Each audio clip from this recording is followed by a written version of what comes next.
Please make me a fan. What the fuck? Mental vacation.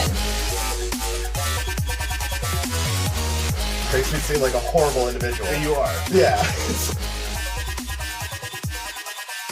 Have anal sex with a person who, prior to the deed, has swallowed a piece of raw bacon. What? like fucking a chicken. That'd be awesome. Well, make me a fan of your crime. They still had places to go. You know, there were still bars. Make me a fan, Comcast. Hi, everybody. Welcome back to the Make Me a Fan podcast. No, I'm not going to do that annoying radio DJ voice.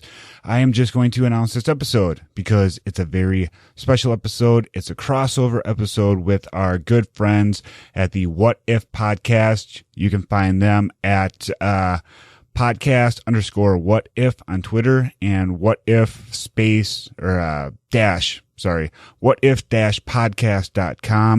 podcast.com. They do a special episode every week where they bring up a random, like, what if idea, like, what if leprechauns are real? Or this week we did with them, what if you could bring back your favorite dead musician, but you have to kill a living one? So we did that. We had a great time. The episode was a little long, but it's worth it because Carrie had a lot of wine. And the longer the episode goes, the better it gets. It was a Skype call. So if you hear some over talking or a little bit of delay, it's because we had a delay on the Skype call. Been trying to do this for a while, but with me, cracking open my skull and, all that good shit, kind of got pushed back. So without further ado, here is the Make Me a Fan What If special episode. Dun, dun, dun.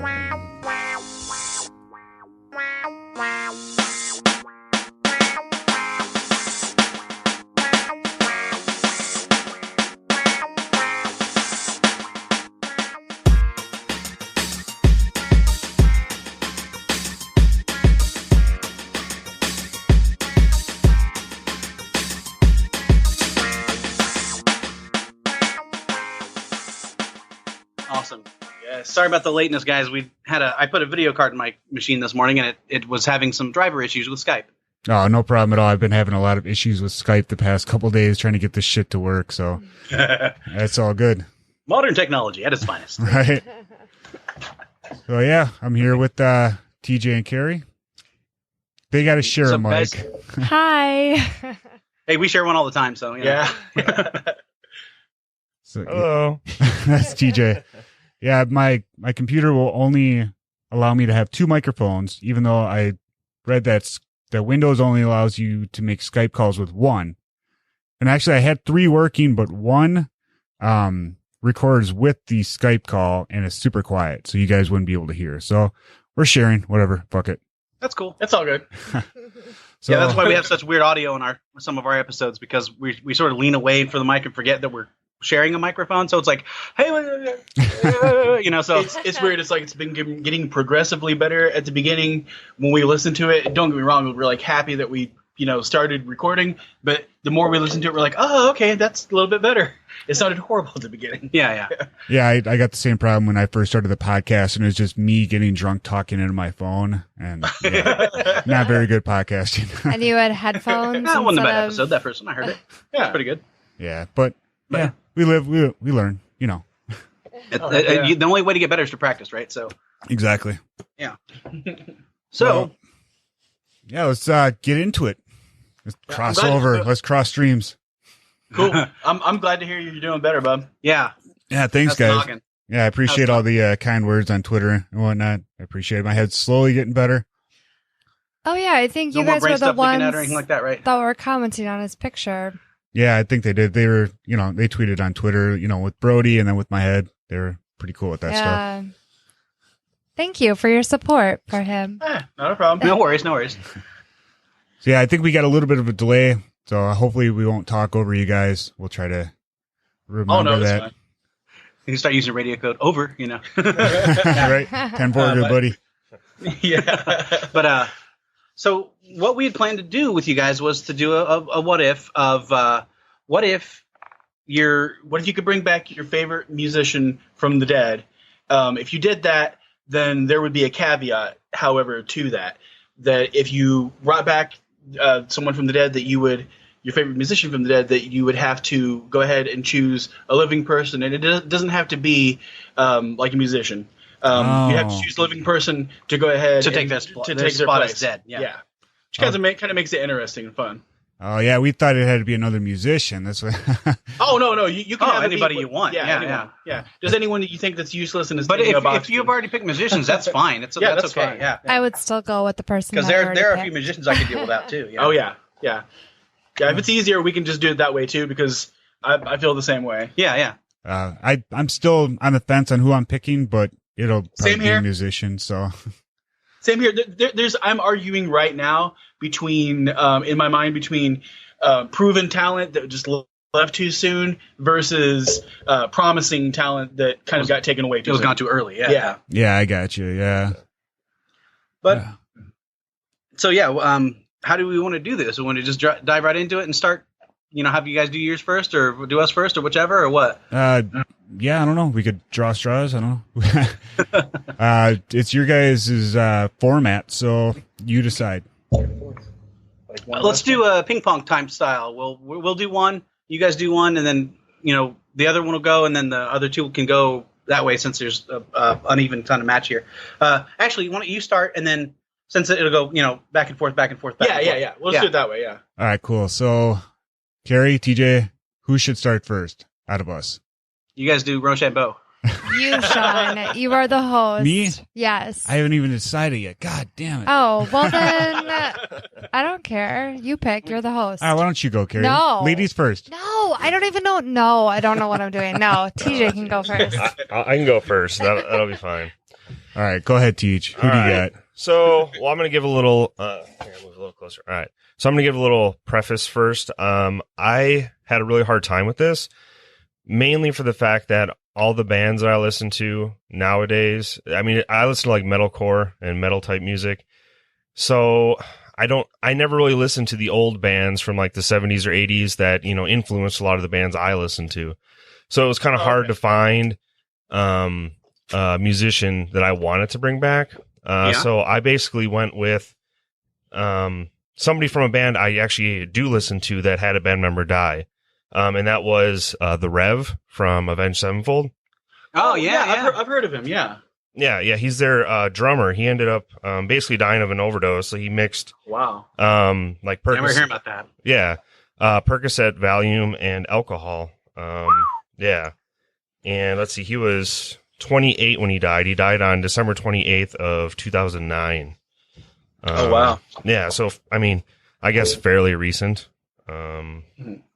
But, so the reason why I picked him is he had, he was very influential for, like, the whole metalcore genre. And, like, he even had, like, an influenced or, like, a signature ability. He called it, like, the double ride thingy, or the double octopus was, like, another name he gave it. And so, let's see. Was it like the very sort of like fast driving that's sound just the double bass. Yeah, it was called it was the fast tempo between the double bass and the ride cymbals, I guess. Okay, cool. So, like in addition to that, I mean, he also wrote a lot of their songs. He did sing while playing drums as well. So I mean, that was kind of neat. I really like that. Did he write The Beast and the Harlot? There were some songs on there that he did, but like he mainly wrote a lot of the songs from the Avenged Sevenfold titled album. What were some of the ones from that? I know there was two. Afterlife was one, and I think Almost Easy and a little. Almost Easy, yeah. Yeah. How about what is it? I know this is really probably one of their more popular ones. The I'm Your Nightmare. Oh yeah, Nightmare. Yeah. That was actually. You write that one? That I don't believe he wrote. That was the last album that he contributed to, and I don't think that song, that song was, I don't think he wrote like anything for that. But the last song he wrote on that album was called Fiction, and like after like reading the lyrics and after he passed 3 days like after finishing that song and providing the lyrics for it, and like reading back through it, it's basically like his suicide letter. So like, oh, good lord. yeah, like the band, the band members were like, you know, we didn't even know if we wanted to release this track or the album, but you know, we figured it was the best way to like memorialize him and like honor him. Cause like, I guess when he gave them the lyrics, he was like, all right, this is the last song for this album. And then, you know, 3 days later he, you know, OD'd. So that's a little foreboding. Yeah. Well, was it like did they see that as a warning sign from him, or did they think that they'd missed something like that, or what? Or they thought maybe he was just kind of, you know, having an off day like everyone does, you know? Yeah. Well, I mean, he was an avid, you know, openly drank a lot and, you know, was kind of a dark person. And they, like, every band member openly admitted that was like their darkest album, and that, you know, with him dying and then with also, you know, the heavy lyrics for that album, they were like, you know, we really struggled with releasing it. But, oh, wow. you know, yeah. So ultimately, you know, they did. And, cause he wasn't able to finish the album, they only had recorded a couple demos with him. What's that? Go ahead. Oh yeah, no, I was gonna say that kind of makes me think what you're saying about the darkest album. Yeah. That kind of makes me think of if you've ever read Long Hard Road Out of Hell. Like Marilyn Manson. Yeah, like I don't know if you've ever read that or not, but Yeah. he had written that. Well, then if you have, you know, I'm talking about like that he. Whenever the band was making Antichrist Superstar, like it basically almost killed the band because of just how crazy things were going and how much drugs they were doing and how, you know, how things were kind of like spiraling out of control. Fell into the rock star lifestyle. Way too far almost. Yeah. Yeah. If you look at how many members that Marilyn Manson's gone through, it all makes sense. Oh yeah. Yeah. Oh yeah. It's not that he's a hard person to work with. Is he just parties too damn hard for some of these people to deal with him, you know? Yeah, well, exactly. Yeah, but it just made me think about that. The same kind of contrast, you know, that like, you know, sometimes things are a little like the hardest stuff that you'll hear is kind of a result of like real tragedy, you know? Yeah. Oh yeah, definitely. I can see that. It's crazy. So he's the one that you'd bring back? Yes, correct. And awesome. Then I kind of struggled as well with, you know, I guess who to kill, because like going into this, I wanted to bring back somebody and then kill somebody similar. Like, so he's a drummer, so I wanted to kill another drummer, but I didn't maintain the balance. Yeah. And kind of find a similar, band that he could go into. And I was like, well, perfect. Like he could go into Avenged Sevenfold again. But then upon looking into it, like one of his idols and like the person like he looked up to took his place. So I was like, well, I can't kill that dude because, you know, he kind of did him, I thought for sure you might have went for Ringo. Oh, yeah. Well, yeah, that would be another one. But so, you know, I ultimately didn't choose the Avenged Sevenfold drummer. I just picked I forgot his name. The singer to Nickelback. Yeah. Chad Kroeger. Chad Kroeger. That's it. Oh, yeah. Decent choice. That's yeah. Yeah. So I mean, if I could, I guess I could kill the whole band, but we'll just stick with the lead singer. There's a saying. There's an interview they had with him where he kind of really smugly said that you know, if people want to hate him, that's fine, but he's laughing all the way to the bank. That is true. Yeah. And I'm like, what a smug asshole. Yeah. He said he's better than Corey Taylor, which. Oh, bullshit. Yeah, exactly. I heard about that beef they've got. Yeah, they put on. We got to go to a concert last year. My sister-in-law couldn't go, and we got to see Manson and Slipknot, and it was hands down one of the best shows I've ever seen. Dude, I got to tell you, I know you're a Manson fan, but yeah, Slipknot rocked so much fucking harder than Manson. Oh yeah, for sure. Manson. Oh, yeah. Marilyn Manson was actually the very first concert that I ever went to. It was 1997. I saw them right after the Antichrist Superstar album came out. And back then, like Manson was fucking putting on the best show that I've seen. Now, I don't even. Now he's fat, drunk Manson. Yeah, I don't even try listening to his albums anymore. And Slipknot just keeps getting better and better, in my opinion. Oh yeah, well, it was awesome how good Corey Taylor, like, I guess he had injured his neck previously. Yep. And when he was out on stage, he was still like rocking just as hard. The band was like some of the best metal I'd ever heard. And in terms of a good live band, they are fucking excellent. Oh yeah, for sure. It's a live band because they don't. It's not like one of these things where it's like you hear a pop act and it's like, oh look, they have to lip sync. No, they didn't. Corey Taylor can scream his lungs out and come back for more. Well, I wish I could keep up with the fucking best of them, man. I wish I would have known you. Fantastic. Exactly. I wish I would have known you guys back then, because had I ended up being able to take some video of it, like the weather was bad pretty much all the way through the concert. It was starting to get bad whenever Manson was on. Yeah. And by the time Slipknot came on, they got through their first set. Yeah. And it was starting to get pretty crappy. And a severe thunderstorm in an open air concert. And then eventually it just like poured down, and Slipknot was like, let people into the pavilion, and there was like a full heavy metal rush just into the amphitheater. Nice. It was we like climbed over seats trying to get to exactly. closer to the stage, but because there were open seats that nobody had bought, or people had bought and they didn't fill in, and Slipknot was just like, the whole band was like, just let them come in, they've already paid, just come on, get them in here. Yeah, you got to respect the hell out of that shit, right? Oh yeah. Breaking the house rules. Yeah. No, but I definitely think the Chad Kroeger is a good choice, though. All right. Yeah. Well, so we got the drummer from Avenged Sevenfold. I forgot his name. Yeah, the Rev. Yeah. The Rev. Yeah. Rev for Kroeger. All right. Now I'm like Sean here. I haven't decided mine yet. Okay. So I'm sort of back and forth. And so why don't you go ahead and go next, Mike? Okay. It was TJ that was just speaking, right? Yes. Yeah. Yep. Okay. So I'm kind of in the same ish conundrum as TJ. If it was a matter of choosing someone that had I'd say that had already proven his talent before death, for me it would be Freddie Mercury. Oh yeah. Just because of like how talented he was, and the fact that it was kind of maybe his chosen lifestyle that took him out a little bit. Yeah. That would be for the chosen. But I'm going to go, actually, that was just my first thought for a choice. I'm going to say my actual choice is going to be kind of obscure. Although you guys seem to be old enough that you might know who I'm talking about with this upcoming suggestion. Well, real quick, let's get an age range here. How old are you guys? Well, my wife.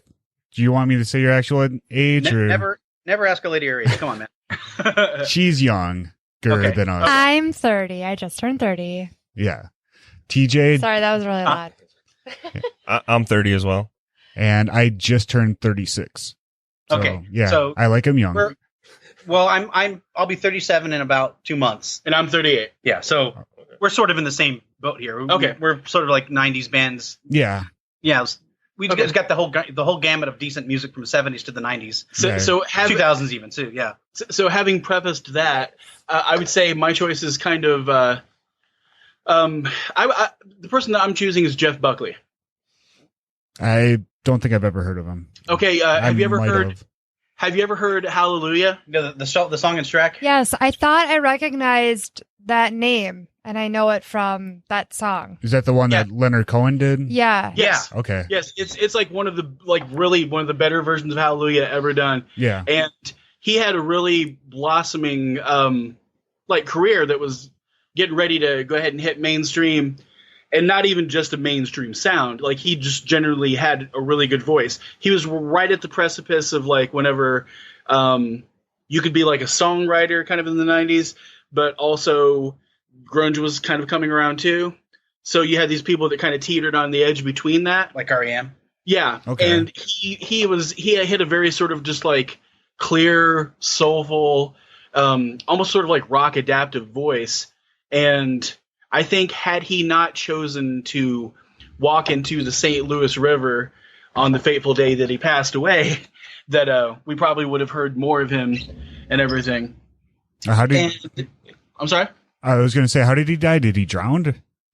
He basically drowned. Like, there's suspicion that that he drowned. A lot of people are not sure whether it was a suicide or an accident. They say it's the cause of death was drowning. Okay. Wikipedia does, but that's the official one that does. Yeah, a lot of people sort of like it's conjecture. No one really knows if it was like he didn't have a good day and he kind of decided to take his life. Okay. But it was in '97 whenever he did, May 29th. And I just think in terms of potential, he definitely would have been someone that we might have still been hearing from now. I don't know how his choices would have changed anything in terms of, how it would have changed his style or whatever. Yeah, he was born in '66, so he wasn't that old for a musician. Okay. Yeah. But he definitely had a lot of promise. And so that's kind of where I'm placing my choices, sort of in the promise camp versus sort of the established. Now, but if it was established, then yeah, for me, hands down, it would be Freddie Mercury. Oh yeah, Because definitely. I definitely think he left us too soon. Yeah, I'll definitely have to check that guy's music out. Yeah. Oh yeah, it's pretty decent. Now I'll admit, not everything that he's put out is sort of my Cup of tea. cup of tea. Yeah, exactly. Thank you, dude. But in terms of, I'm sure you guys will understand this, but I respect how good his voice was and how much soul he put into his music.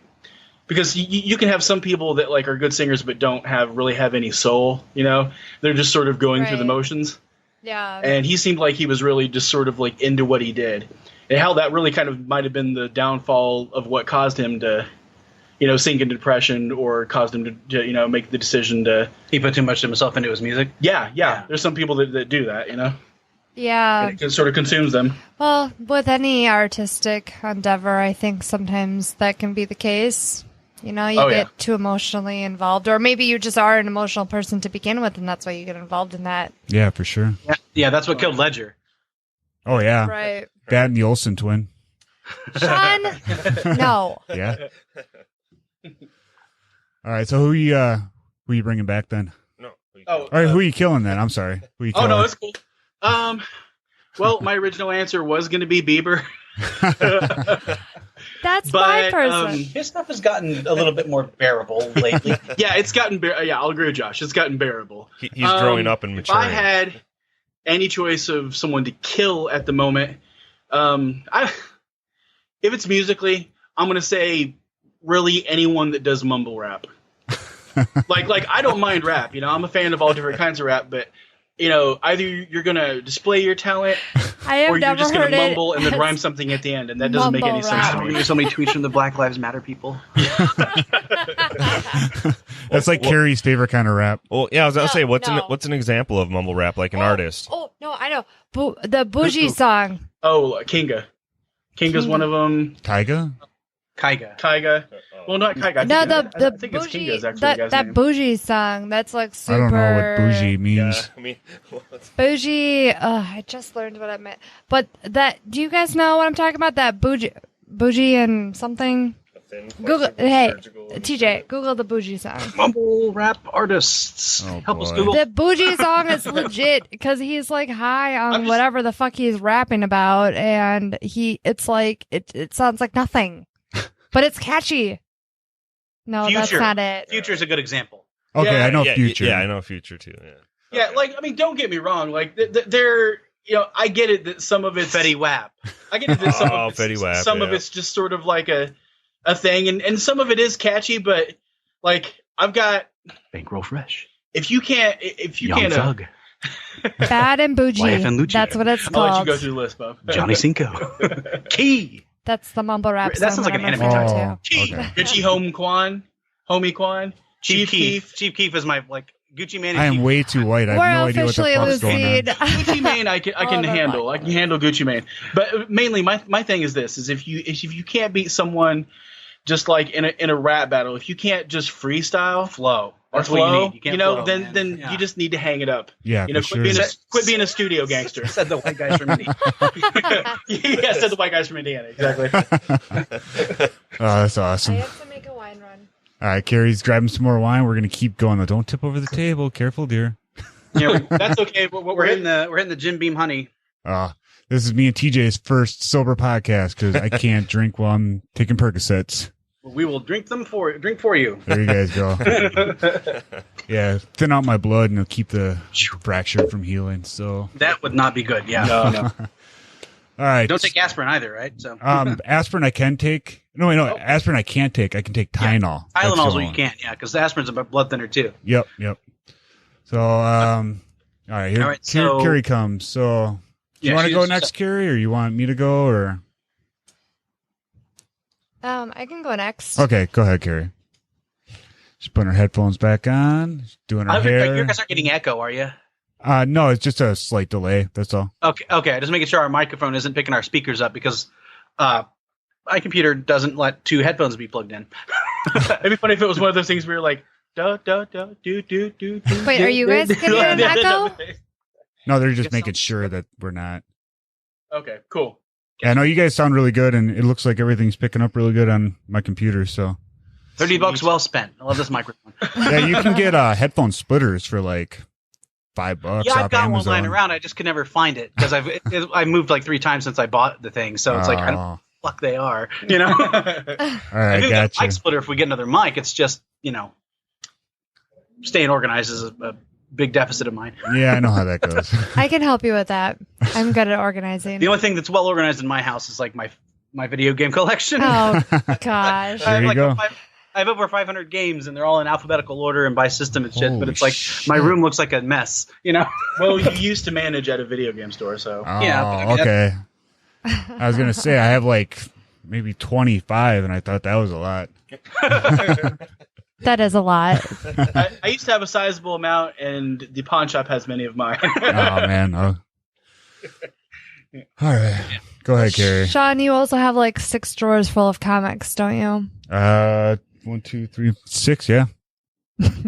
So comparables. Not to count my terabyte of digital comics either. And all the toys I have in the basement. I have a lot of toys. Oh heck yeah! I got an entire shelf full of Deadpool toys. Yeah. Sweet. I'm a Batman guy. I got a lot of Batman shit. Yeah, I but was gonna say my bathroom is got all my Batman toys. It's my bathroom. Oh, Sean, you're such a dork. do you have a The bat puns throw- on this guy. Do you have a bat throne? a bathrobe? Yeah. I do have I have bathrobe and I have a bat onesie and bat towel, bat. Now, is it the onesie that like zips up and it's a singlet, or is it like one of those Yep. ones with a trap door? No, it zips all the way from the crotch all the way up. Yeah. So yeah. So If it's I got gotta the- go, I gotta unzip the whole thing, and yeah. Oh yeah. Has it got the whole footy thing going on there? Or is it the ankle? No, no footies. It just goes Okay. down on my Okay. feet, which is fine because my feet sweat anyway. So I hate socks. You know. That's okay. I hated that when I was 5, so it's all good. What was the last onesie I had? Anyway. Actually, I was gonna say this real quick before Carrie starts. It's kind of funny you should mention that because I have my wife recently got me not my belt. It's normally my belt that would break, but my belt buckle broke, and my wife surprised me with a Deadpool belt buckle. Oh, I nice. knew she was getting that for you too. Yeah, so I was like, oh, it's super awesome. Good wife. That's awesome. Oh, yeah. Where did she find it? Yeah, it's awesome how our ladies tolerate us. Right? I try. Ladies, I don't have any. Yeah, Josh doesn't have ladies anymore. Well, I have a divorce You have a divorce. and 3 children. Well, That's okay. You have 2 little girls. it's okay. TJ Those- does not have anyone either. Those girls, man. I'm gonna be the shotgun toting dad when There you they're go. because I've got twin girls. I'm gonna be the Ooh. uncle sitting next to him sharpening the knife. I'm glad I'm not going to be the only one if I ever have a girl. Oh, we will. If the She universe, sounds really sure about that. yes, because it has to happen. Yeah, because you got to stay positive, just like The Secret. Oh my God! Don't. We were giving her shit about the book called The Secret before Yeah. while we were in. You That guys, could be a whole other podcast. yeah, we're gonna do one on that. It's a really good book. Okay. Anyways, That's all good. okay. Where do I begin? Who are you bringing back? What musician? Like, I don't know. So anyone that knows me would know that I would say Kurt Cobain. Yep. I'm glad I didn't pick him. Yeah, he was one of mine too. I was considering. Yeah. Well, mostly because of my little girl crush on him, but also because he was very talented and basically paved the groundwork for, or whatever the, Yeah, he paved the way for Yeah. grunge and for so many other musicians. So Yeah, he was an influence to a lot of guys. yeah. yeah, a lot of guys that like just recently died too. Yeah. Mm-hmm. Oh yeah. Like Chris Cornell, I think. They were contemporaries too, and he counted him as an influence. Yeah. So Yeah, well, and he seemed like a genuine person that always was himself. And, it seems like a lot of people in pop culture nowadays, it's so They got to put on an phony. act. Yeah. And I just liked that Kurt always seemed to keep it real. Although Sean tells me that his whole little grunge thing was totally purposeful and that he spent a lot of time trying to make himself grunge. Yeah. well, it was a lot of this I sort of learned from the last podcast guys. If you guys listen to last podcast on the left, Can't Talk Today on a little last podcast on the left. They did an episode on Kurt Cobain and stuff. And anyways, it turns out that like he was like listen to that. Yeah, it turns out he wanted the fame and the money, but he didn't want the fame. Yeah. If that makes any sense. Yeah, that's that was Fiona Apple. She liked what she was doing, but she didn't like the fame. Yeah, but the thing is, he liked to be like a local famous person, not this nationwide, worldwide guy. So like if little kids come up to him in his neighborhood and said, "Hey, can I get your autograph?" or whatever, he'd like that. It's just he didn't want the whole like throngs of people pushing against him to get his autograph and having a security detail and shit like that. Right. Right. I was going to ask you, Carrie, like, okay, you know that song, You Know You're Right? Yes. That last one that came out? I kind of have a little theory, like what you were saying about the Rev when he submitted that song. Like that was kind of considered his suicide note. With You Know You're Right, I've noticed that it seemed like a lot darker than any of the songs that he had previously done. Like they were maybe trying to put it in a different direction, like a sort of heavier sounding grunge. Yeah. And I kind of like that. I wonder if you think that it would have went that direction had he managed to, not shoot himself in the head. Whatever manner people believe that he'd left the world, whether it's Courtney or whether he actually shot himself. Yeah. I think it might have got honestly, I think that with a lot of people, it gets worse before it gets better, and I think it might have gone a lot darker before it started to get brighter per se. Oh yeah, because there was like Heart-Shaped Box, and then that song before he died, and that was like, I liked Nirvana. Don't get me wrong, but like, and I did like Heart-Shaped Box. Like, I tend to like a lot of the darker, more chaotic, sort of forlorn music. Yeah. But even in terms of like imagery, I was just sort of like, wow, okay, someone's at a not happy point in their life, What I got from that song. Well, Heart-Shaped Box was supposed to be about Courtney, right? Yeah. Oh yeah. Yeah. I watched some documentaries and saw some interviews and stuff that he basically met another chick and he was leaving Courtney for this other chick. And a lot of his songs, like I Hate Myself and I Want to Die or Rape Me, they're just like, he's trying to be super obvious that he's just fucking around. Like everyone's always like, oh, they think I'm suicidal, so I'll write a Rape song. Me was about the prison rape. I thought it was about fame and paparazzi and whatnot. No, it's about he's taking the side of a woman. That's what he said in an MTV interview. Anyway, yeah. I trust. Yeah, you've listened to more of it than I have. So yeah, same with I Hate Myself and I Want to Die. He said, people are always talking about, I'm so suicidal. Why don't I give them a song title that they're going to talk anyway. Might as well have some fun with it. Yeah. Oh yeah. Well, the one thing I definitely liked about him, in the vein of what you guys are saying, is that like, no matter what reason it was written, I definitely like the fact that you could definitely taste the sarcasm in his music. Yep. And it was like that was a very sort of I think that's maybe a product of the grunge movement, but still, it was.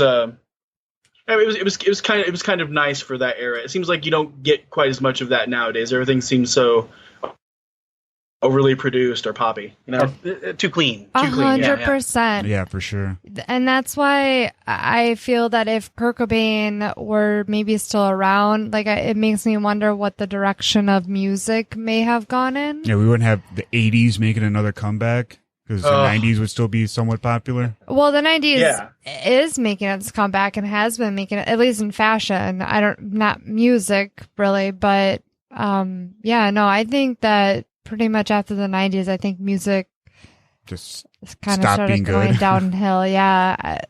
I mean, sort of mid to late 90s, where music took its weird turn to this sort of overproduced, studio-driven.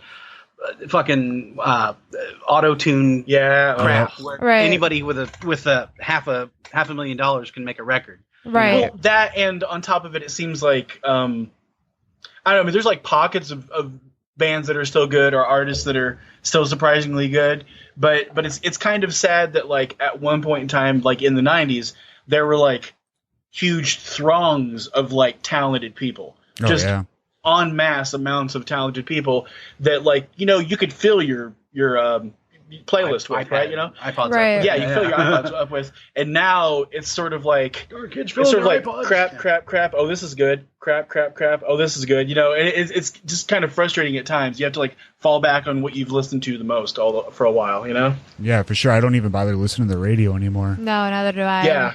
Yeah, I used to. I listened to that. That's a good point. I used to listen to the radio. Like, by the way, I'm glad you guys aren't in Bloomington because the radio station here that's poppy is horrible. Oh, it's run by it's one of these like they have what's called corporate playlists where they pay here's a certain amount of money. We want you to play this song somewhat, you know, every hour on the hour. Yep. Yeah, we have radio stations like that around here. If I'm listening to the radio, it's oldies radio because they're the only station that doesn't play like the same like 10 songs over every and over freaking hour. Yes. Yeah, for sure. Oh yeah. So there used to be a good rock station, but it went Clear Channel. Yeah. So yeah. But so we know who you'd bring back. Who would you lose? Justin Bieber. It doesn't have to be a musician. No, it's Justin Bieber, and that's who it would be even if I didn't have to pick a musician because I just have so much distaste for that boy. You got a secret crush on him. No, I do not. And I call him a boy because even though he's an adult, I think now, that kid, like, he needs to just grow up. Like, he just needs someone to just, like, I don't know, give him some fucking discipline or something, smack him in the face and just be like, dude, just fucking, what are you doing? Exactly. I can never tell him and Ellen DeGeneres apart. He's done that whole, like... Sorry, that was really loud. No, that's fine. That's fine. No. He seemed like when he first came out. One thing that I've got in an argument with a few of my friends that are actually that for some reason tolerate and like Bieber, and I've told him, I'm like, listen, what? You don't understand.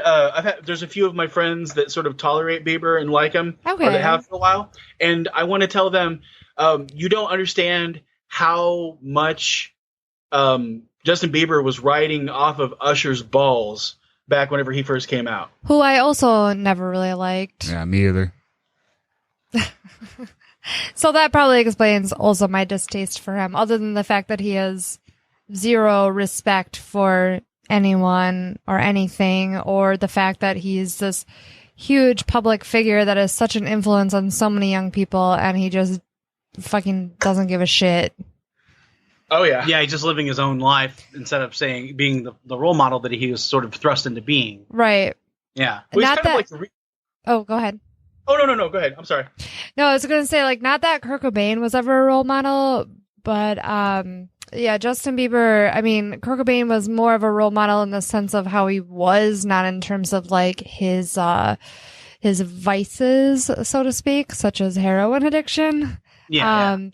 But like Justin Bieber, he just seems like a wild bull that just needs to be tamed. Like, it's just he just needs to be taken down a few pegs. Yes. Yeah. He's too cocky for his own good at times. Yes. And since he's, you know, a young skinny white dude, he's like, I'm prettier than you, so whatever you say doesn't matter. Oh yeah. And I was gonna say he's kind of one of the like Josh and I a few weeks ago, like while you guys were still I'm sorry, Travis was still healing up and stuff. Sean, my bad. I apologize. That's okay. I had something else in mind. My cousin has a guy named Travis, so for a second there I got confused. I apologize. No worries. We were talking about how some people kind of get the wrong idea about millennials, and I think he's kind of one of those people that like paints like all millennials in a bad light. You know, in terms yes. of He's one guy running for everybody kind of thing. Yeah. Yeah. It's like he very much is part of the whole like me generation. Oh, 100%. And not to get like off topic, but I am very frequently accused of being a millennial, which I hate being accused of because it has such a bad, like, you know, undertone to it.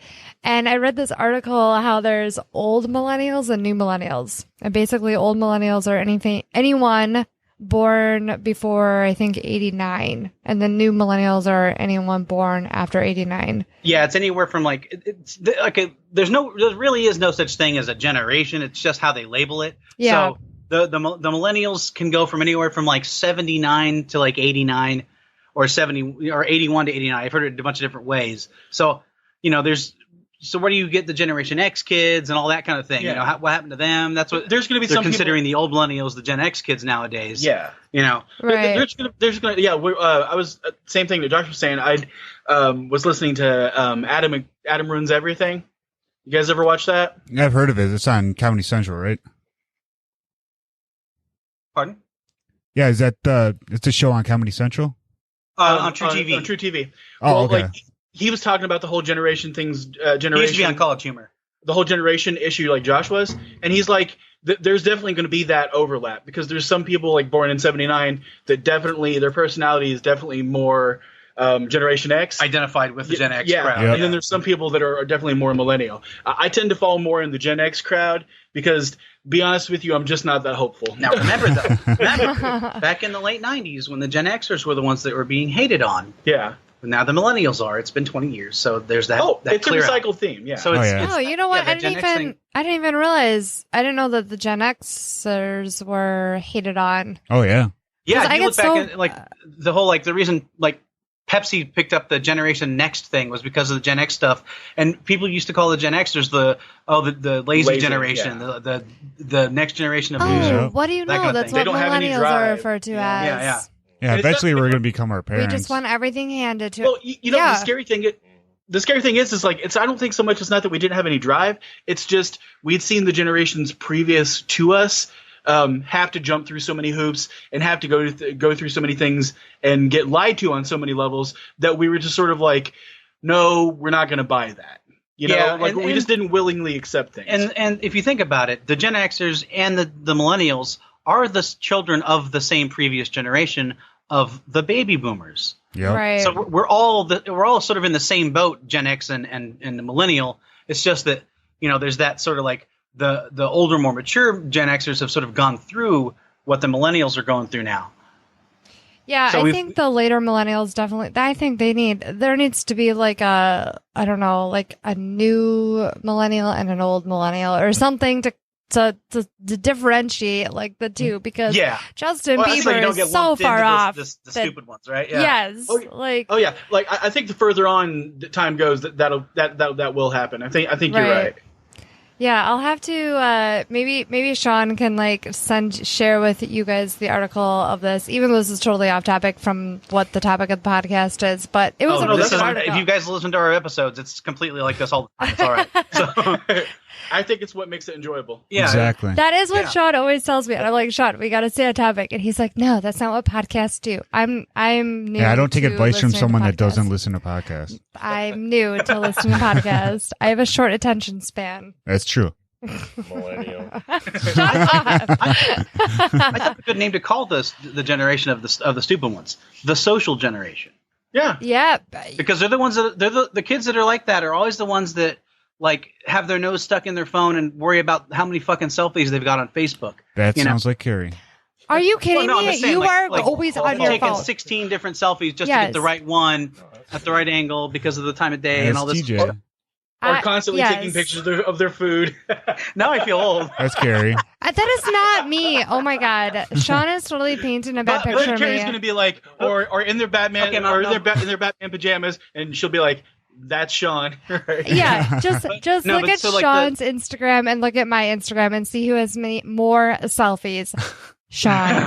but I mean, Sean does. You had to learn how to do that. You weren't born into it, right? Well, it's also I just don't like my picture being taken. I just don't. Huh? I just don't like my picture being taken. If I take a picture, I'm taking 40 because none of them look good to me. So Sean takes one, but not, and he not looks the whole, amazing. Like, to look good for somebody else. It's how you feel about your own photo, right? It's not like, well, I got to show this to so-and-so because so-and-so and so-and-so, blah, blah, blah, you know. I got to get 20 more likes. Yeah, like that 80s Valley Girl thing just amped up with the internet kind of thing, right? It's definitely like, well, I mean, people are making money now off of their pictures on Instagram and other social media accounts. So, because that's where advertisers are going. Yeah, that's that whole thing. Well, yeah, it's just crazy. It's like being narcissistic has become like a full-time business model. Yes, yes, exactly. It kind of tickles me, Carrie, because like with like between me and Josh, I'd say we both have pretty much a sense of sarcasm. Like I'd say you consider yourself Gen X, right, dude? I don't know. I don't really. Are you straddling in that line? Not to sound zen, but I don't like to label myself. Okay, you know, I don't like. I like that. I like that. You know, yeah. Well, I'm saying like if I were to fall into a camp, I consider myself more Gen X than anything, right? But like it's funny how like but see, I'm a tech head, so I'm sort of either way. Well, what I'm saying is I think it's kind of funny how a lot of Gen Xers are very sort of like I'm not saying depressed. That's not what I mean, but they're very. By the way, Sean, you're about 4 shots in, just so you know. Keep it going. 4 apiece. I hope they're very sort of sarcastic. Some of them have a dark sense of humor. They're not at all completely trusting and stuff. For me, that was like, it wasn't anything that I really chose to be. It's just part of where culture pushed me and part of where I grew as a person. And how what you turned out liking. Well, it cracks me up how like you go from that spectrum to some of these millennials, and don't get me wrong, like you told me this, and kind of opened up my eyes on it, Josh. But sometimes a lot of them are like very hopeful, and they bring up very intelligent, smart points. Mm-hmm. And there's a part of me that's almost like the old man that's like going, you're too damn hopeful. Get off my lawn. I'm like, no, it won't change. It won't change. It won't change at all. Your damn kids, get out of my generation. Yeah. Yeah. Yeah, getting older has definitely made me realize to like respect older people more because they're just a different quote generation than us. The millennials will probably be of what we went through essentially. Right. But I mean, you can't really do that with like our people that are our great grandparents' age who lived through things like the fucking Great Depression and stuff like that. We lived through the Great Recession. Ooh, we're not standing in fucking bread lines waiting for I have a nickel, I can buy a week's worth of food now. Right. That kind of stuff. But we also though have our own. I mean, maybe I'm sounding very millennial saying this, but I feel like we also have our own obstacles to overcome. No, we do. This day and age, yeah. They're very different, and I don't want to say that they're less or more. They're just different than the things that people had to go through back then. Right. We can all eat. Well, I can, anyways. Maybe not everyone, but finding a job though is a different story, and that's probably a different podcast as well. Yeah. It's all just different. It's just the way that it's kind of weird that our grandfather, he was kind of part of that. Maybe would you say what, Depression era? Yeah, he was Depression era. Yeah, he was Depression era. Like through the hard times when we were younger and we were kind of going through jobs and having a hard time. Like it was funny. Like he, from having been from the Depression era, he seemed to be like one of the more understanding people about that. And I was he had that whole like sensibility of. He had that super hardworking sensibility. It's like, why don't you just go get a job at a factory? And it's like, because I really don't want to die at 60 with a bad back. What I mean by what I'm saying, Bub, is that like he seemed to understand that like you got to pick yourself up and go find something else. He wasn't really hard on any of us about that. Yeah. But like you're right though. He was like whenever you'd be going out and searching, he'd be like, go back out tomorrow and find another one. That type of thing. Yeah, just never give up kind of thing. Yeah, it was like I was like, well, you kind of almost there's almost kind of an unfair stereotype on some of the older people from that generation too. It's like I don't think it's particularly bad. I think it's like what you were saying. It's relative to when you were alive. I'm sure that at some point in time there were people before them that were like, same type of thing, Yeah. It's just cyclical. Okay. Yeah, and it's definitely something I think too you can learn from. Like, they had those struggles. So use what they learned from those struggles with, whatever you're dealing with now. Yeah, you know? learn from their mistakes and their experiences. And yeah, exactly. And be appreciative of, I guess, the advantages that we have now. Even though, you know, there's the disadvantages. But anyways, this is getting really deep. And way off track. And way off track from Justin Bieber being just a menace to society, pretty much. Yeah, I think we all agree on that. Yeah, no, I fully endorse your Justin Bieber choice. Yeah, just like, poof be gone, and he's done. yeah. Yeah. Like, I don't think the world would really suffer if he just like didn't exist tomorrow. Yeah, no, I'm pretty sure the world would be a lot better without people like him or other social media icons that literally contribute absolutely nothing to society other than be super vain and get lots of plastic surgery and just, you know. Like all the Kardashians. Yeah. Yes. Oh God. Just be attractive in life and you'll succeed at anything. Like that should not be what life is about. Isn't that now. what The Secret says? No.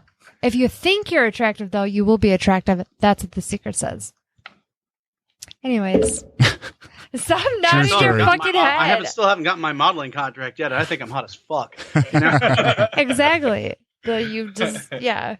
I don't know what you look like, but, you discovered The Secret. On the Kardashians, because, like, I was talking with one of my friends a few days ago, and I was like, we were trying to think exactly what made the Kardashians famous, and I know there are things that they've done. It's because they almost wiped out the entire human race. It was sex tape. No. Oh, wait, sorry. It was O.J. I thought you were talking Simpson about and their dad. The people on Star Trek, the Kardashians. The thing that sort of I don't think a lot of people realize is it was the father. I think it was like Robert Kardashian. Yep. That was part of the OJ trial. Yep. That was like a really successful lawyer that had made pardon my language, a shit ton of money, and none of the Jenners or the Kardashians would have really made it much of anywhere had he not OJ not killed his wife. Well, had OJ not killed his wife, and had he had not worked so hard to have provided that money for them. Yeah, because it was the means that he provided that gave them the ability to go about and do that stuff. Yeah. So really, it was their dead father that provided the catalyst for their success. I can't think of any skill outside of showing booty that the Kardashians have. Well, and what's kind of obnoxious, more than obnoxious, is the fact that everything that they are doing now goes against, I believe, what Robert Kardashian tried to say or raise them as. In them. Yes. I'm pretty sure what's that chick's name? Not Courtney, Chloe. Chloe, I think, mentioned something in one of the episodes. Yeah, sometimes I have it on in the background. Yeah, Carrie likes trash TV. I don't watch it. It's just like background noise. She follows him on Snapchat and Instagram. I do not. Oh, you don't follow him on Instagram the only one I anymore? follow is Kendall because she's the only one that's still real and not plastic. I think that's really it's just a shame for their dad because they're not really fulfilling his name. Well, isn't he dead? Yeah, and they're not living up to what his wishes were. That exactly. They're Because life sucks. For as weird as the trial was with the OJ thing, his lawyers really were trying to make sure he wasn't going to jail because they believed he didn't do it. Except for the what's the one? If you don't fit, you must acquit. What guy? Cochran. Oh my God! Why don't I remember his name? Cochran. He was everywhere. Because Johnny Cochran. No one cares about him I think because Cochran knew beyond a reasonable doubt that OJ had done it. But the other lawyers, his other team, like Kardashian and Cochran or whatever, or not Cochran, the other guy. They just knew that they're like, hey, we're just trying to make a living being lawyers, and we're sort of in the limelight right now, and they didn't really do that. Whereas Cochran was stepping up and saying, "Hey, I'll be the showrunner." Yeah, exactly. Oh yeah, he loved that shit. Right. Oh yeah. Yeah. Okay. But anyways, so moving on. Yes. We got who's next? Sean. No, Carrie just went. I just went. Yeah, Carrie just went. Yeah, we get to hold Josh it's one of you guys. into the fire. Yes. Jesus. Okay, in terms of people to bring back, I really want to say I thought about Cobain, but I was like, nah, he was already a little pretty big, and he had sort of lived the fame life and kind of didn't like it, you know. But somebody who I think could have gone farther was Shannon Hoon. Oh, why does that name sound so familiar? From Blind Melon. Okay. No Rain, right? The one that sang all that song. I can say is that my life is pretty plain. That one, yeah. Another 90s but Tones of Home. I didn't even know that he died. Yeah, he died of a drug overdose. Oh. It was a guy, yeah. And he was from India, I believe. Wasn't he, Mike? Yeah, I think so. I think he was like and he was Lafayette or something. Yeah, he was yeah. He was lead singer of Blind Melon until he died of a drug overdose in '95. Oh wow! And that was like right after they had broken, because No Rain, that song came out in like '92, and their debut album was in '92. They did a bunch of touring and were working on their second album, and then he just kicked it because he OD'd. On what? Do you know? That's sort of another, and of course he died in the Big Easy. Everything. Huh? You know, though, I said he overdosed on everything. I just want to say real quick, though, if I don't one think of these, says what he died of. Was it cocaine? If Kurt Cobain had survived, I feel that he may have been an advocate, possibly for anti-heroin, and therefore might have saved lives or whatever. Same. Kurt Cobain, if he had, okay. If he had never had died, maybe I would at least assume that he would eventually overcome his addiction and therefore maybe be an advocate for other youth to avoid it. And the same goes for Shannon Hoon. Yes, Shannon Hoon, Hoon. Yeah. He would have. I don't know. I don't think he would have been an advocate for anything. Honestly, he was just a rock star kind of kid. Right. But, yeah. He wasn't as mainstream, I don't think, as Kurt Cobain. Wasn't a household name, anyways. Yeah, he wasn't quite yet, but they were. It's the video. Everybody knows the video because it's got that little girl in the bee suit. Yep, yeah, I know what you're talking about. I don't know the video, but I know the song. Remembers it for it. But that had they been able to come out with more albums and stuff, I think they might have gone on to be a little bit about as big as maybe even Nirvana or so, but not quite as profoundly as. I'll be honest with you. I think they would have had more of like an Everclear fame. I think they would have been famous for a little while and then petered out and then maybe came back and but they then did really... some reunion stuff. I kind of think that's the level of fame they might have hit. Yeah, but I'm saying they wouldn't have been Beatles big. I think they're kind of clustered into those 90s bands. Like Kurt Cobain was basically the Beatles, I think, or Nirvana rather, was the Beatles of their time. And they were.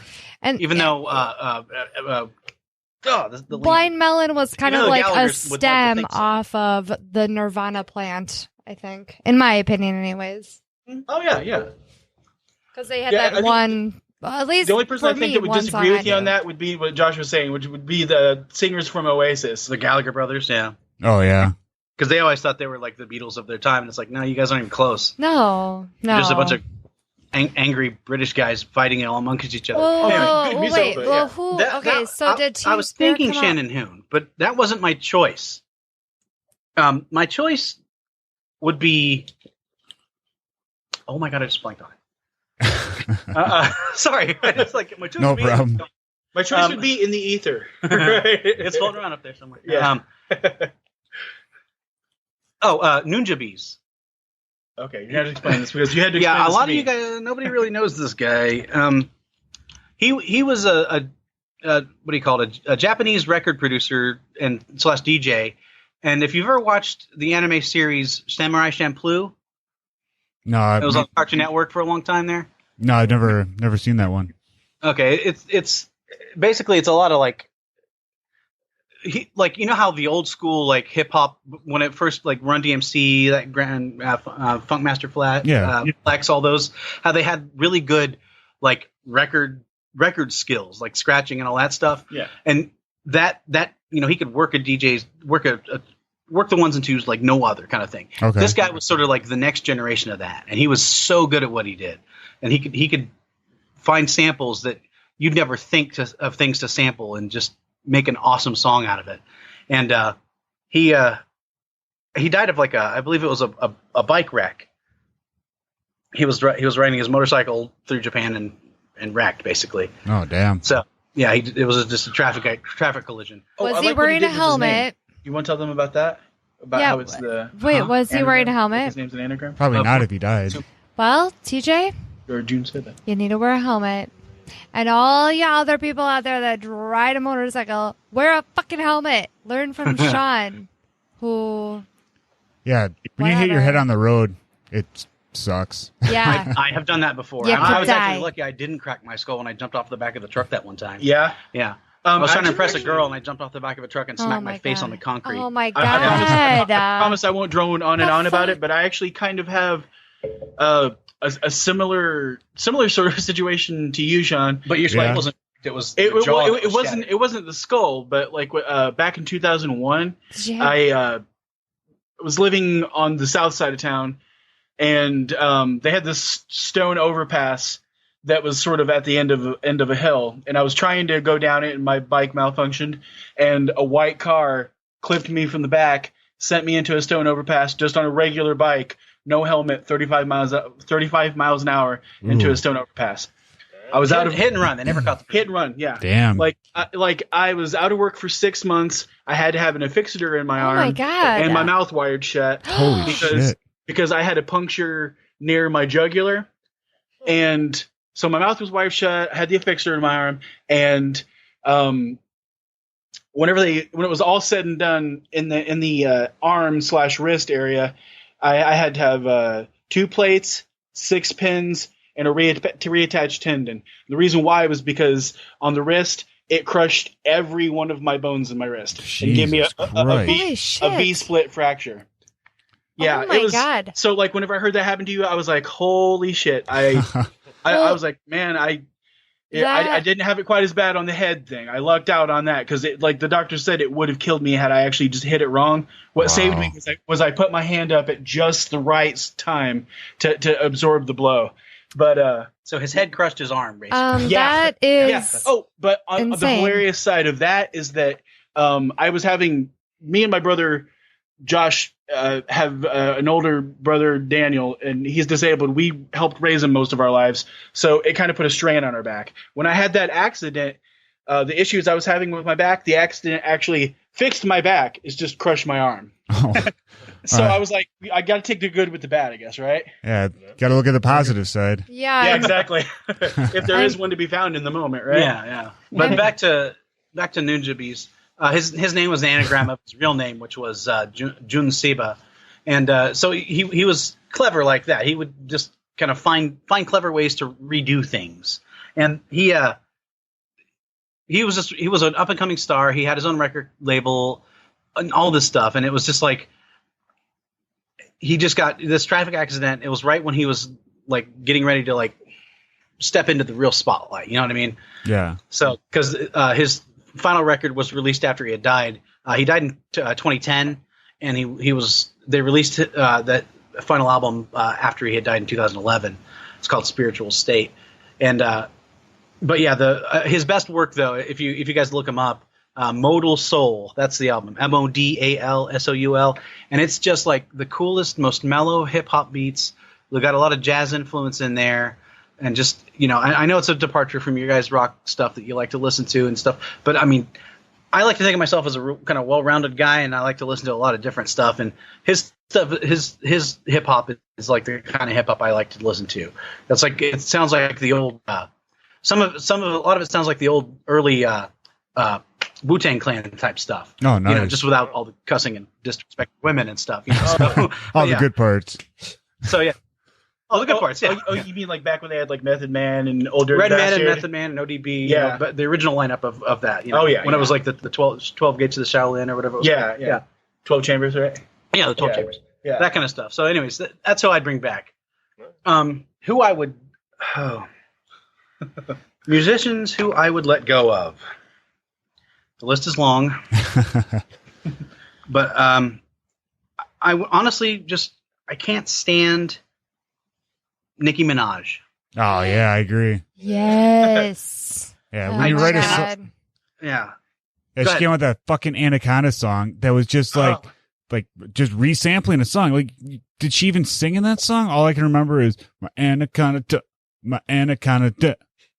Yeah, it's like, what the fuck did Sir Mix-a-Lot say? Whoever Hey, thanks for the paycheck. One boy Kardashian is dating, I can't remember her Black name. China. That's her. Okay, whatever. I get her and Nicki Minaj confused frequently because they're both like the same, like, they got fake tits, they got a fake ass, and they don't really contribute anything to anything. And they got no talent. Well, it's like she's trying to be like Missy Elliott mixed with Debrat. Yeah. Okay. I've kind of got an argument with that too. Like my wife was telling me this. Missy Elliott is way more talented than them. She was. Yeah, my wife brought up a good point. She's like, there are women back, like even from our generation, like we were all talking about. There are women who did what Nicki Minaj did, but better and with actual talent. One example I would use is like Lil' Kim. You know, yeah. Like Lil' Kim back whenever all that stuff was going on with rap back then, like she kind of was like, you know, the sort of like badass girl coming out like during the Nas era. Yeah. And Nicki Minaj, at one point in time, there was that. There was like Aaliyah, you know. Nicki Minaj and Lil' Kim, I think, had some at least social media beef for a while. Yeah. Oh yeah, because Lil' Kim kind of said that, you know, I've been like I was the original one. At least respect that. And Nicki Minaj was all, you know, up in her face about it. And for that reason, the fact that how Nicki Minaj reacted is what kind of makes me not like her all the more, because it's like, dude, respect like your like influence. The founding fathers. Yeah, exactly. Don't forget where you came from. Exactly. Even if she wasn't an influence, you basically are a replica of her, and therefore you should. Had there not been a Lil' Kim or a Salt and Pepper or SWV or anyone like that, there wouldn't be people like Nicki Minaj or what's her name, the Australian rapper. Oh God, Iggy the one that's Azalea. Yeah. Yeah, who? Yeah, Iggy Azalea. Iggy Azalea. Yeah, Iggy Azalea. Like, Iggy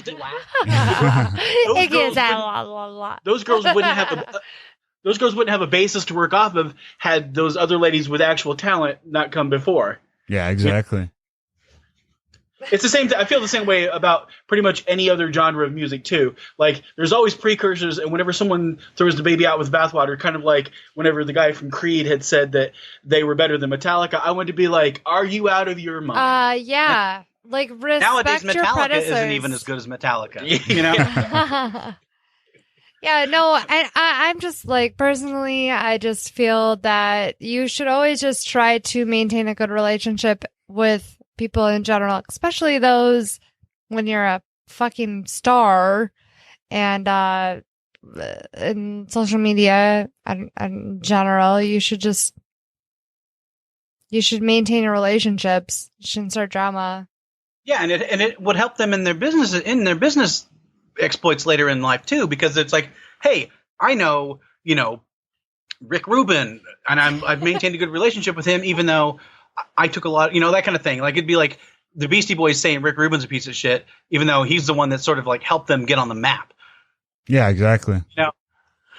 So, you know, sorry for the dated reference, but yeah. No. But yeah. It makes sense though. Yeah. Sorry, Carrie didn't get it, but I got it. I think Carrie's probably on her. No. I think she's on her second box of wine. No.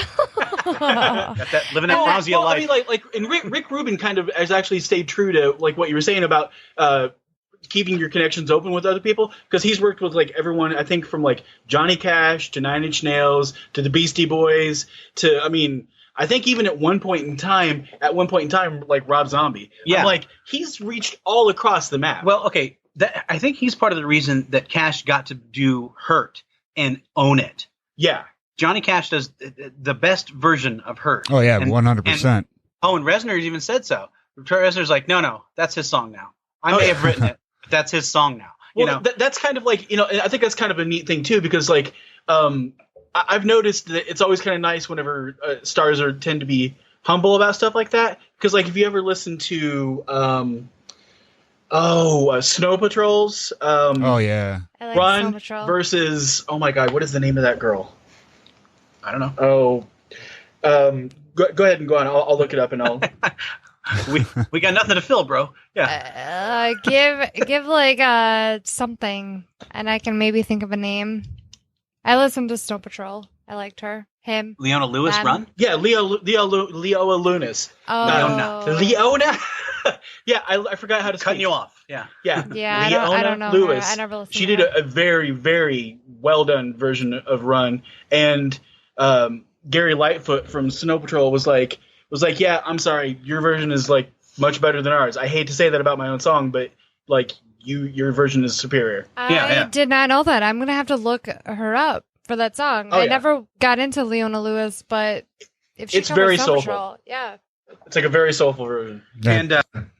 And so you get Sean wouldn't like it at all. I've never I already heard of her know. before. He wouldn't like Snow Patrol, and I guarantee he's not gonna like Leona Lewis or her cover of Snow Patrol. But I probably will. Hey, Yeah. to each their own. yeah, I mean but artists that do that, they say, hey, yeah, you took my work and you improved upon it, instead of being like, what? I'm not like you. It's like, you are clearly like this person who is calling you out on being like them. And the fact that Please, the fact don't spit in their face. They're just bringing it to attention. Well, you know? and the fact that that person is wanting to do something of yours means that they respect you. Well, either they've got a good business sense, or most generally that they respect you, and that itself is a compliment not many other artists get. Yeah, Right. Yeah, it's like when Weird Al does a parody of your song. Yeah, you've made it. Oh, did you hear Yeah, you about? should take that as a compliment. Yeah, Yeah, you should take that as a high honor with him. Yeah. Or Because John what was it? LaJoie. Lady Gaga. Yeah. Like her publicist said no to Weird Al doing that. I Perform This Way song. I was And- born this way. Yeah, well, no, well, he covered it. He made his version called "Perform This Way," Oh, okay. and her publicist was like, "No, you can't use it," and didn't even mention it to her. And then she heard about it happening in the news or something, and she calls him up. And she's like, "Dude, go ahead. I'm honored. Thank That's you." awesome. You know? Yeah, good. it was like how Coolio was all pissed that About Gangster's Paradise. Yeah. Amish Paradise, yeah. yes. Oh my God! I was like, dude, seriously? That you like ride on this extra bit of fame? It's about what you're gonna get. Yeah. You're right. Yeah, he was already on like his 16th minute of fame. when that came out.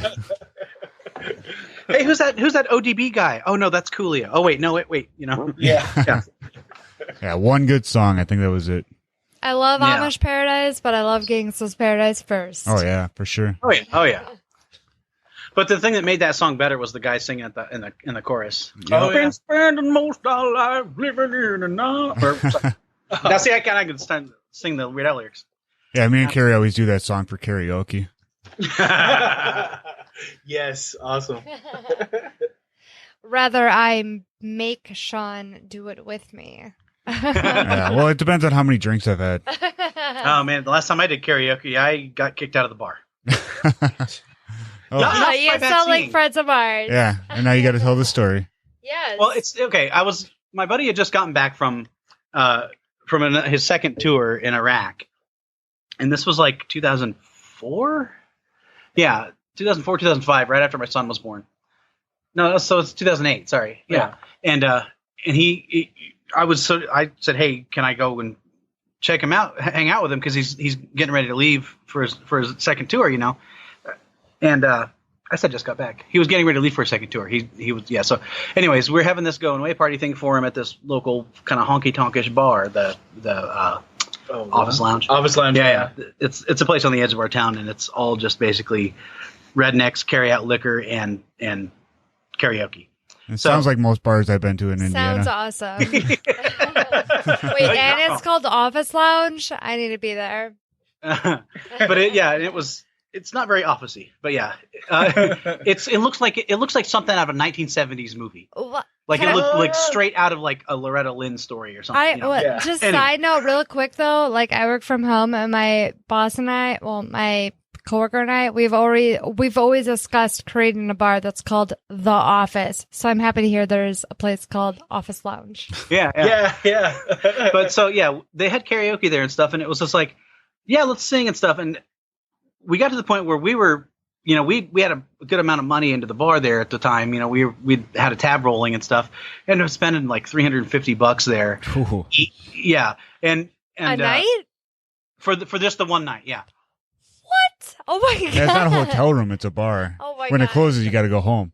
Oh yeah. my god! Yeah. Just because you don't remember going home every time you go to a bar doesn't mean you're staying there. Sean, I would punch that's you, my 20s, but okay? you have a subdural hematoma, so. Oh.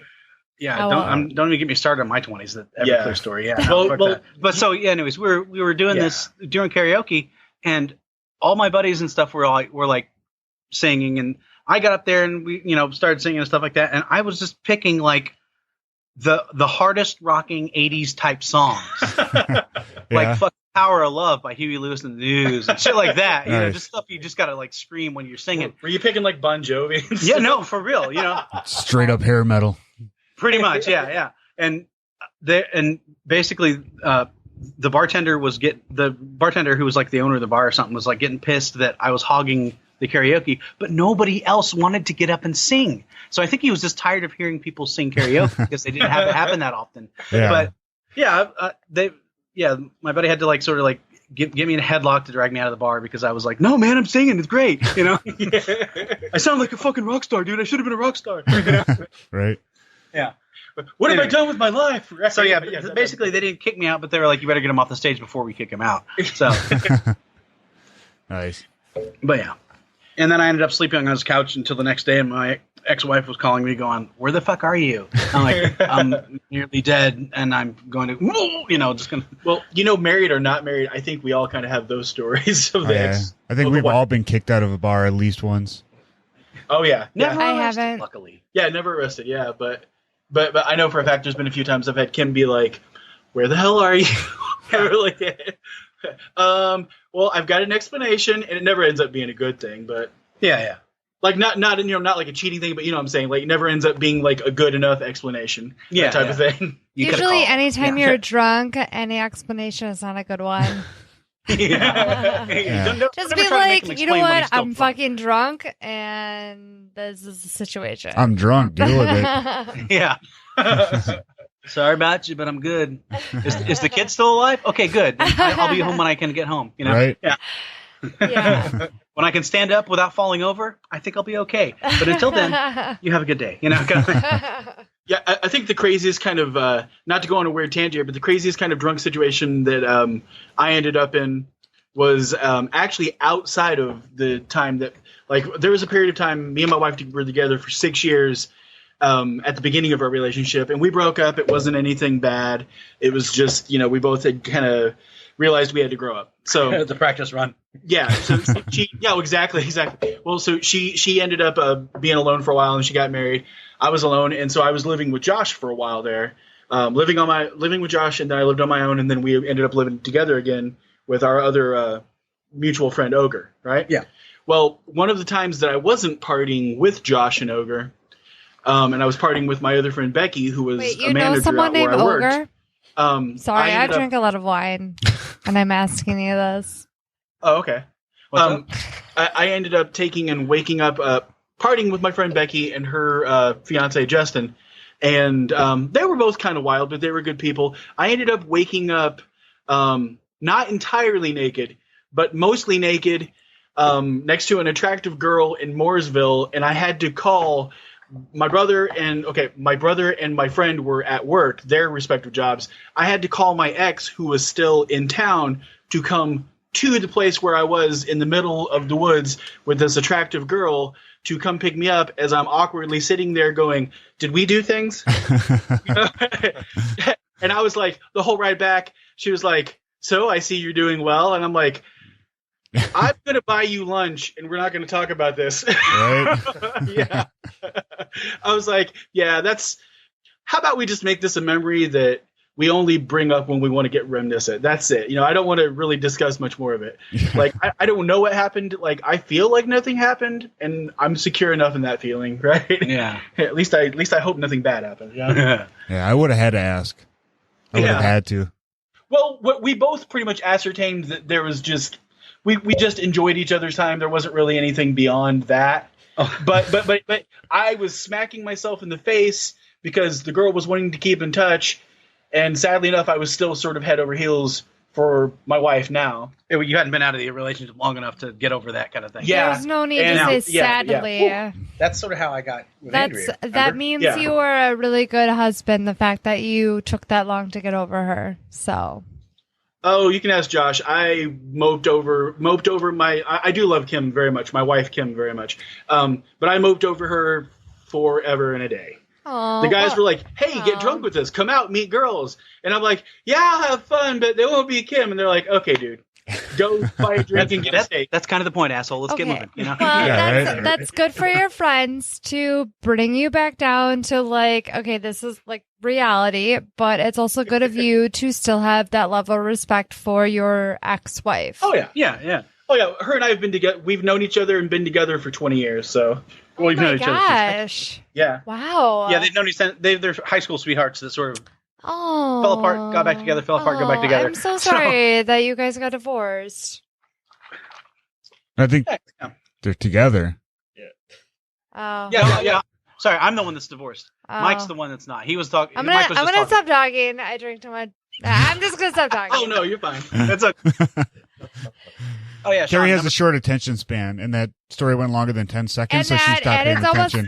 And it's almost midnight. I'm sure most of you people that are listening to this is not. Oh my god, I'm done. This is awful. I'm horrible.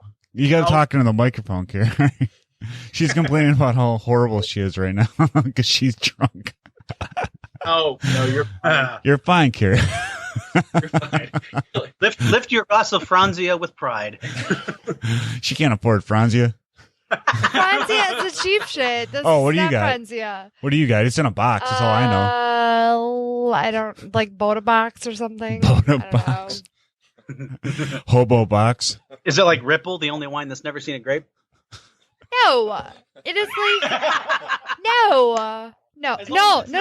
You can tell she's drunk when she starts speaking British. Shut the. You what, mate? No, that's Carrie, not. Check it out. I wouldn't touch that. Oh my god. Oh man. I'm so embarrassed. All right. As long as it's not let's just say this real quick. As long as it's not Mad Dog 2020 or Wild Irish Rose, I think you're probably. I love me some Mad Dog. Yeah. MD 2020. And I'm actually pretty sure that this is Naked Grape. I had a lost evening to a Mad Dog drink once. Yeah, I lost a couple years in my early 20s to Mad Dog. All right. You lost a month to bourbon clear, and but I can't do that anymore.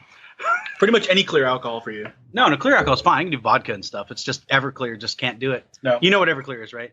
Oh yeah. Okay. Yeah. Okay. If we ever get together, we'll make you some rat poison. Jet fuel. But yeah. All right. So, it's Sean's turn now. Oh yeah, it's my turn. Sean's never gonna let me podcast ever again. I'm never gonna let you live this down. Every time we podcast, we'll be like, "How many glasses is that now? 10?" That's what you already do. Well, it's not my fault that you drink out of like the giant 40-ounce bottle. Oh my god. Just get her one of those beer hats and put 2 bottles in a straw. Yeah. I'm just gonna tape the wine boxes to her hands. Edward Wine Hands. You can't hear TJ laughing, but he's laughing. Oh man, the whole wine hands thing. Have you ever seen oh my god. It's always sunny. Edward Dildo Hands? No. There's a porno with Edward Dildo Hands. Oh man. Oh. What was that? What are you talking about? Go ahead. When you go ahead, it's him. It's his turn. Carrie and TJ are having a secret drunk conversation. Uh-oh. I said, TJ, you need to take over because I'm too drunk. Yeah, because they got to share they're sharing a mic, and Carrie's practically on top of it with her hands around the mic. I am not. And TJ's on the floor crying. My hands are around my hands are around my glass of wine that you filled way too high. I filled it half as much as you did last time. No, you filled it double as much as I did last time. Have you ever seen the show Workaholics? Oh yeah. Yeah. We tried watching it. That when you said the whole like tape it to her hands, that kind of reminds me of a few of the episodes where they did that. Nice. I'd be okay with it. I mean, just saying. Oh, Carrie. All right, so for my she's gonna be on the floor soon. Sorry, when you land on the floor, just crawl under the table. I'll put you to use. I think she just spit on TJ. Such good impressions we make. Oh my god. All right. So I still haven't made up my mind on who I was going to pick, but like my first thought on who I was going to bring back from the dead, obviously, was one of my idols growing up was Kurt Cobain. And I knew Carrie would pick that. So I was like, I'm not going to do that. And then I thought maybe I'll go obscure. Someone probably hardly anyone's heard of that I used to listen to with my dad when we used to go on early morning hunting and fishing trips. He was a guy named Johnny Horton. And actually, I learned more about history listening to this guy and his one album than I did in history class in high school. He's kind of like, how would you describe him, Carrie? He's like a Johnny Cash, but he's more like history, like Civil War, Revolutionary War. Yeah, he's got like the country twang, got some banjos, but it's softer, like Elvis and Johnny Cash kind of. So if you like that kind of shit, look him up because I'm not bringing him back from the dead. Country music you would want to listen to if you don't listen to country. Yeah, so, exactly. Johnny LaGale Horton. Yeah, Johnny. 1925 to 1960. Yeah. I thought about him, and then I was like, no, and I'm still not sure, but fuck it. I'm gonna bring back the King. I'm gonna bring back Elvis. I'm happy you picked him. Hey, he's living on Tupac Island right now. Sean always does Elvis as karaoke, that's so I think that's good that you picked him. But why? Well, when I was younger and I used to play music, when I used to be in bands, I always wanted to start my own band where it was a cross between Elvis and Marilyn Manson. It was all Marilyn Manson songs sung by Elvis. I always thought that would be fucking awesome. Beautiful people. Yeah, exactly.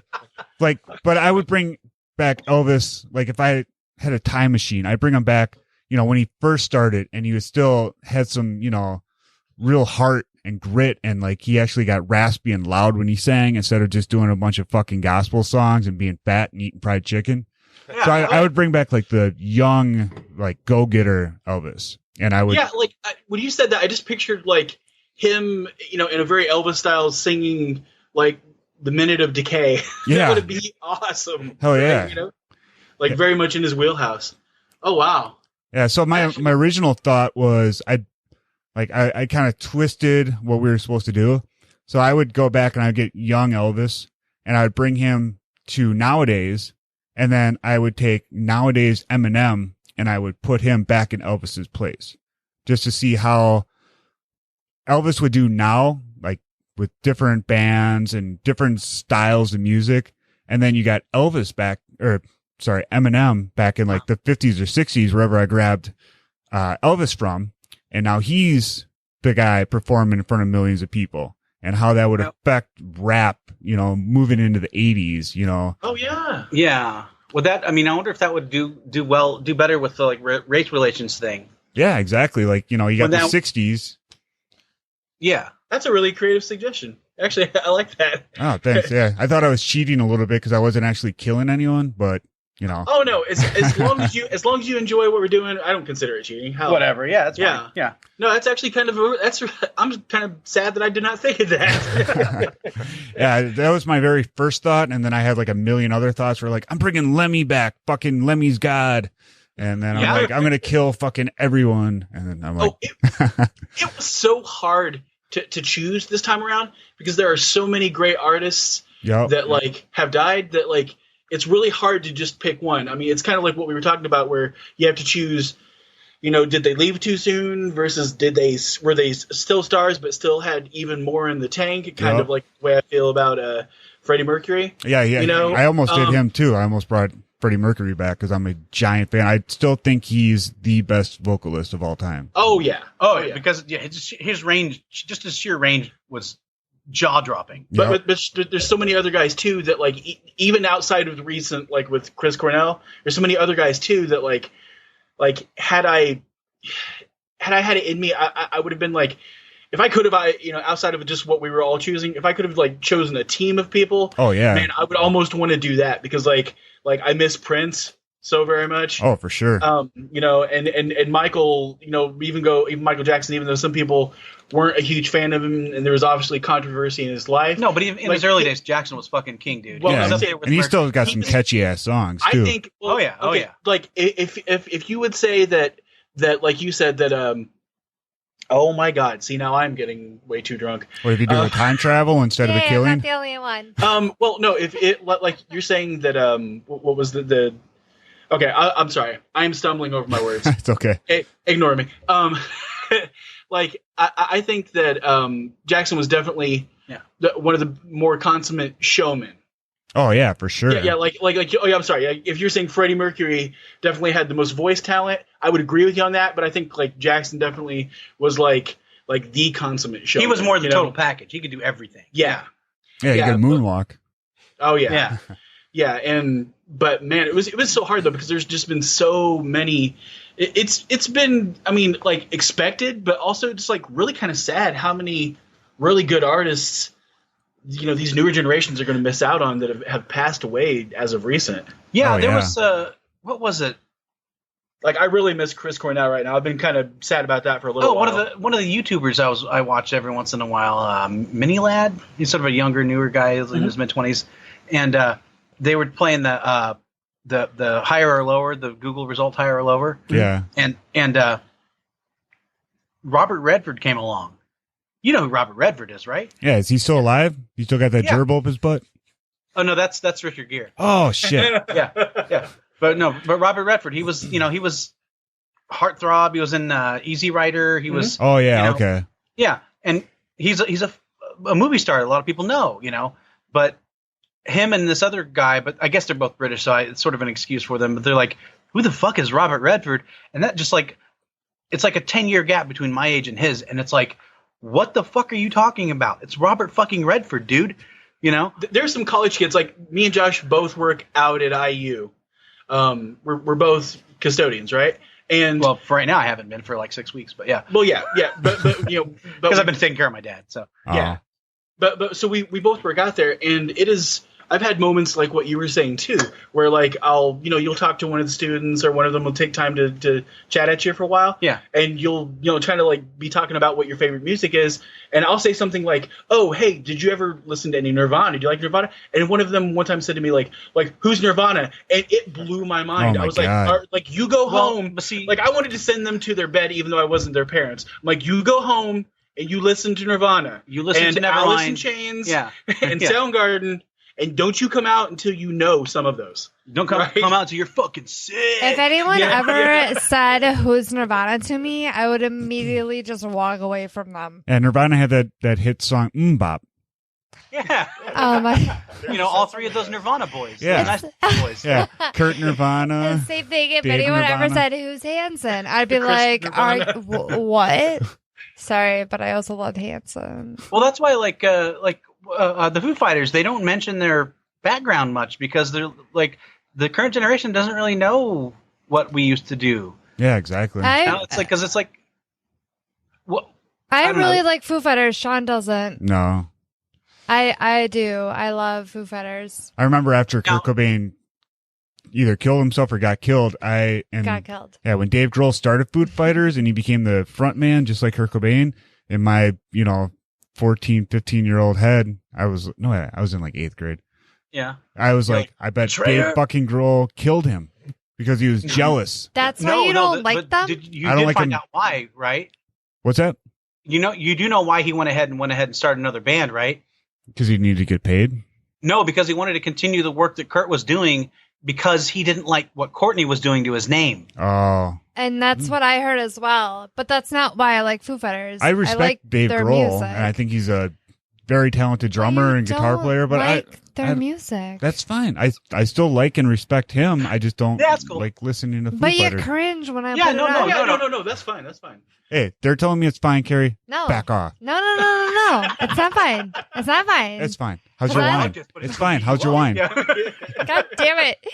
Foo Fighters would be great regardless if I were drinking wine or not. All right. Oh yeah. Well, like one of the things that cracked me up the most I'd heard that Dave Grohl say was he was like, listen, we're going to take some time off to record some new stuff. Is like when they were in between albums, and they'd gotten insanely popular for a while there. And he's like, I don't want to become the Eagles. And that tickled me because I was like, oh my God.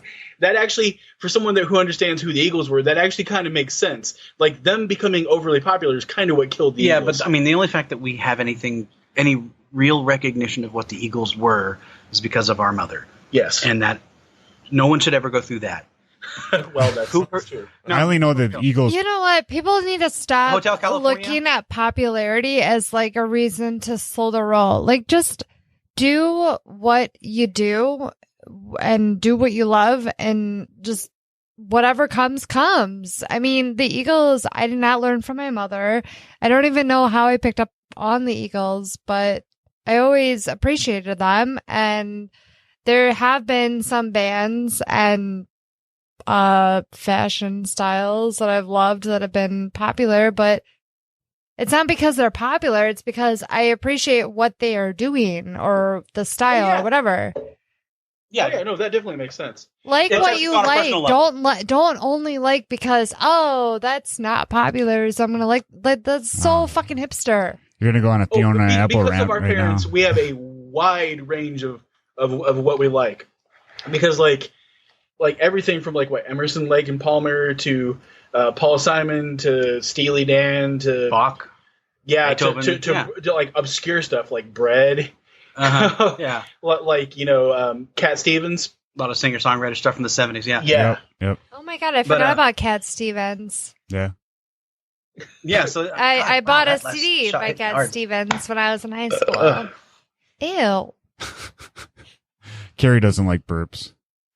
Sorry about that. It was that last shot hit me hard. Shot. It's all right. She burps when she drinks too much wine. I'm the only one just calls them drinking, hiccups. so I'm just being picked on right now because of that, which I'm fine with because neither my husband nor my brother-in-law should be drinking, but. Oh, Carrie. Carrie almost went through the table. Jesus. We're losing you, Carrie. Come on. God, no, you are not. I am literally only drinking wine. I'm not taking shots. Reel it in. I think it's about time for me to put Carrie to bed. No, it is not. It literally is. Yeah, we've been going for an hour and a half right now, so we're spot on time. We're good. I had a suggestion for a future episode for you guys, if you guys take suggestions. Oh, yeah. Heck yeah. All right, so here it is. What if your face was where your genitals go, but your genitals are where your face is? So instead of having, your dick and balls or vagina down in your crotch, it's where your face would normally go, but then your face is down, below your belt line. So that's my what if suggestion. I thought of it. Oh, sweet. Right. Face genital swap. Good. Why are that you would definitely make 69ing a little interesting. TJ is dying right now. He's not laughing on the mic, but he's I'll laugh. We haven't heard much from him except for that his one thing. That's because Miss Alcoholic was taking over the mic. Okay. Slash the only one that's drinking on this side of the border. Yeah, I wish I were on that side of the border so I could be with the ones that were drinking. Although I'm perfectly fine with you guys not drinking. Well, give me your phone. I'll order Uber on your account. No. Drive me home. You're home. I want to drive home. Oh man. Well, so we'll have to do the flip side situation. We'll have to do your guys. We'll have to guest on your guys' show. Yeah, for sure. Yeah, for sure. Whenever you guys pick an episode that you feel comfortable with us being on. Yeah. Yeah, we're talking about future episodes. Well, maybe tonight, you guys could pick a topic. We've got a few. They were probably like, "Hey, no, they picked their topic, so now we got to pick one to have them on for. Yeah, that's whatever Sean says. We can't let anything loose. But a few of the ones that we've got coming up are going to be kind of interesting. Awesome. Yeah, they'll be kind of different. Yeah. Well, thank you guys so much for coming on. Yeah, thanks for having us, guys. I really enjoyed it.